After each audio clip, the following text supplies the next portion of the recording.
Friends, ಇವತ್ತು ನಾನು ಆರೋಗ್ಯಕ್ಕೆ ತುಂಬ ಒಳ್ಳೆಯದಾಗಿರುವಂತಹ ಒಂದು ಬೆಸ್ಟ್ ಬ್ರೇಕ್ಫಾಸ್ಟು ಮೆಂತೆ ದೋಸೆನ ತೋರಿಸ್ಕೊಡ್ತಾ ಇದ್ದೀನಿ. ಆ್ಯಕ್ಚುಲಿ ಡಯಾಬಿಟಿಸ್ ಇರೋರಿಗೆಲ್ಲ ಅಂತೂ ತುಂಬಾ ಒಳ್ಳೆಯದು ಈ ದೋಸೆ, ಎಲ್ಲರಿಗೂ ಒಳ್ಳೆಯದೇ.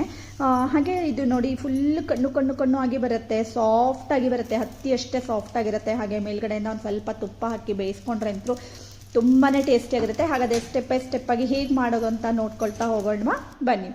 ಫಸ್ಟ್ ನೋಡಿ, ಒಂದು ಪಾತ್ರೆಗೆ ನಾನು 1.25 ಕಪ್ ಆಗುವಷ್ಟು ದೋಸೆ ಅಕ್ಕಿನ ಹಾಕ್ಕೊಳ್ತಾ ಇದ್ದೀನಿ. ಅದಕ್ಕೆ ಈಗ 3 ಚಮಚ ಆಗುವಷ್ಟು ಮೆಂತೆನ ಹಾಕ್ಕೊಳ್ತಾ ಇದ್ದೀನಿ. ಜಾಸ್ತಿ ಹಾಕ್ಕೊಂಡ್ರೆ ತುಂಬ ಕಹಿ ಬಂದುಬಿಡುತ್ತೆ, ಸೊ 3 ಚಮಚ ಸಾಕಾಗುತ್ತೆ. ನೀಟಾಗಿ ಇದನ್ನೆಲ್ಲ ತೊಳೆದ್ಬಿಟ್ಟು ನೀರನ್ನು ಎರೆಸ್ಕೊಂಡು ಬೇರೆ ನೀರನ್ನು ಹಾಕಿಬಿಟ್ಟು ಇದನ್ನು ಒಂದು 4 ಗಂಟೆಗಳ ಕಾಲ ಮುಚ್ಚಳ ಮುಚ್ಚಿ ಹಾಗೆ ಇಟ್ಬಿಡಿ.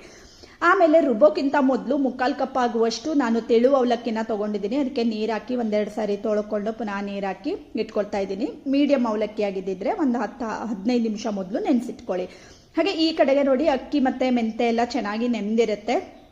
ಈಗ ಅದನ್ನು ಮಿಕ್ಸಿ ಜಾರ್ಗೆ ಹಾಕ್ಕೊಳ್ತಾ ಇದ್ದೀನಿ. ಆ್ಯಕ್ಚುಲಿ ನಾನು 2 ಬ್ಯಾಚಲ್ಲಿ ರುಬ್ಕೊಳ್ತಾ ಇದ್ದೀನಿ. ಜಾಸ್ತಿ ಅಕ್ಕಿ ಇದೆ ಅಲ್ವಾ, ಒಂದೇ ಸರಿ ಹಿಡಿಸಲ್ಲ. ಒಂದು ಸ್ವಲ್ಪ ಇದನ್ನು ಹಾಕ್ಕೊಂಡಿದ್ದೀನಿ. ಮತ್ತು ನೆನೆಸಿಟ್ಕೊಂಡಿರೋಂತಹ ಅವಲಕ್ಕಿ ಕೂಡ ಒಂದು ಸ್ವಲ್ಪ ಹಾಕ್ಕೊಳ್ತಾ ಇದ್ದೀನಿ. ನೆಕ್ಸ್ಟ್ ಬ್ಯಾಚ್ಗೆ ಒಂದು ಸ್ವಲ್ಪ ಅವಲಕ್ಕಿನ ಇಟ್ಕೊಂಡಿದ್ದೀನಿ. ಮತ್ತು ಒಂದು ಸ್ವಲ್ಪ ನೀರು ಹಾಕಿ ಇದನ್ನು ನೈಸಾಗಿ ರುಬ್ಕೊಳ್ಳೋಣ. ಈಗ ನೋಡಿ, ರುಬ್ಕೊಂಡಾದ್ಮೇಲೆ ಅದನ್ನು ಒಂದು ಪಾತ್ರೆಗೆ ತೆಗೆದಿಟ್ಕೊಳ್ತಾ ಇದ್ದೀನಿ. ಅದೇ ಮಿಕ್ಸಿ ಜಾರ್ಗೆ ಉಳಿದಿರೋಂತಹ ಅಕ್ಕಿ ಮತ್ತು ಮೆಂತೆನ ಹಾಕ್ಕೊಂಡಿದ್ದೀನಿ. ಮತ್ತು ಉಳಿದಿರೋಂತಹ ಅವಲಕ್ಕಿನ ಹಾಕ್ಬಿಟ್ಟು ನೈಸಾಗಿ ರುಬ್ಕೊಳ್ಳೋಣ. ಇದಕ್ಕೂ ಅಷ್ಟೇ ಒಂದು ಸ್ವಲ್ಪ ನೀರು ಹಾಕಿ ರುಬ್ಕೊಳ್ತಾ ಇದ್ದೀನಿ. ಈಗ ನೋಡಿ, ಈ ಹಿಟ್ಟನ್ನು ಕೂಡ ಇದೇ ಪಾತ್ರೆಗೆ ಹಾಕ್ಕೊಂಡಿದ್ದೀನಿ. ಈಗ 2 ಹಿಟ್ಟನ್ನು ಚೆನ್ನಾಗಿ ಮಿಕ್ಸ್ ಮಾಡ್ಕೊಳ್ಬೇಕು. ಯಾಕಂದರೆ ನಾವು 2 ಬ್ಯಾಚಲ್ಲಿ ರುಬ್ಕೊಂಡಿದ್ವಿ ಅಲ್ವಾ, ಅದಕ್ಕೋಸ್ಕರ. ಮತ್ತು ಇನ್ನೂ ಬೇರೆ ಬೇರೆ ರೀತಿ ದೋಸೆ ರೆಸಿಪಿಗಳನ್ನು ನಾನು ನನ್ನ ಚಾನಲ್ನಲ್ಲಿ ಪೋಸ್ಟ್ ಮಾಡಿದ್ದೀನಿ ಫ್ರೆಂಡ್ಸ್. ಹಾಗೆ ಒಂದು ಟಿಪ್ಪನ್ನು ಹೇಳ್ತೀನಿ ಕೇಳಿ ಫ್ರೆಂಡ್ಸ್. ಇದು ನೋಡಿ, ನೆಕ್ಸ್ಟ್ ಡೇ ನಾನೀಗ ಮುಚ್ಚಳನ ಓಪನ್ ಮಾಡ್ತಾ ಇದ್ದೀನಿ. ಒಂದು 7-8 ಗಂಟೆಗಳ ಕಾಲ ಇದನ್ನು ಫರ್ಮೆಂಟ್ ಆಗೋದಕ್ಕೆ ಇಟ್ಬಿಡಿ. ಈಗ ನೋಡಿ, ಎಷ್ಟು ಫ್ಲಫಿಯಾಗಿ ಬಂದಿರುತ್ತೆ ಹಿಟ್ಟು ಫ್ರೆಂಡ್ಸ್, ನೋಡ್ತಾ ಇದ್ದೀರಿ ಅಲ್ವಾ. ಆಗಲೇ ನಾನು ಟಿಪ್ ಹೇಳ್ತೀನಿ ಅಂತ ಹೇಳ್ದೆ ಅಲ್ವಾ ಫ್ರೆಂಡ್ಸ್. ಇದಕ್ಕೆ ಈಗ ನೋಡಿ, ನಾನು ಬೆಳಗ್ಗೆ ಉಪ್ಪನ್ನು ಸೇರಿಸ್ಕೊಳ್ತಾ ಇದ್ದೀನಿ. ಯಾಕೆಂದರೆ ಮಳೆಗಾಲದಲ್ಲಿ ನಾವು ರಾತ್ರಿನೇ ಉಪ್ಪು ಹಾಕಿಟ್ರೆ ಚೆನ್ನಾಗಿ ಫರ್ಮೆಂಟ್ ಆಗಲ್ಲ. ಸೊ ಬೆಳಗ್ಗೆ ನೀವು ಮಿಕ್ಸ್ ಮಾಡಿಕೊಂಡ್ರೆ ದೋಸೆ ತುಂಬಾ ಚೆನ್ನಾಗಿ ಬರುತ್ತೆ. ಫುಲ್ ಫ್ಲಫಿಯಾಗಿ ಹಗೂರವಾಗಿ ಒಂಥರ ಗೂಡಾಗಿ ಬರುತ್ತೆ ದೋಸೆ. ಖಂಡಿತ ಈ ಥರ ನೀವು ಮಾಡಿ ನೋಡಿ ಒಮ್ಮೆ. ಈಗ ನೋಡಿ, ಹಿಟ್ಟೆಲ್ಲ ರೆಡಿ ಮಾಡ್ಕೊಂಡಿದ್ದೀನಿ.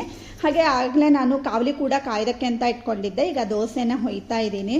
ಫುಲ್ ಕಣ್ಣು ಆಗಿ ಬರುತ್ತೆ ಫ್ರೆಂಡ್ಸ್. ಇದು ನಿಮಗೆ ತೆಳು ದೋಸೆ ಬೇಕಿದ್ರೆ ತೆಳುವಾಗಿ ಕೂಡ ಮಾಡ್ಕೊಳ್ಬೋದು. ಇಲ್ಲಾಂದರೆ ಈ ಥರ ದಪ್ಪ ದೋಸೆ, ಸೆಟ್ ದೋಸೆ ಥರ, ಮೆಂತೆ ಸೆಟ್ ದೋಸೆ ಥರ ಕೂಡ ಮಾಡ್ಕೊಳ್ಬೋದು.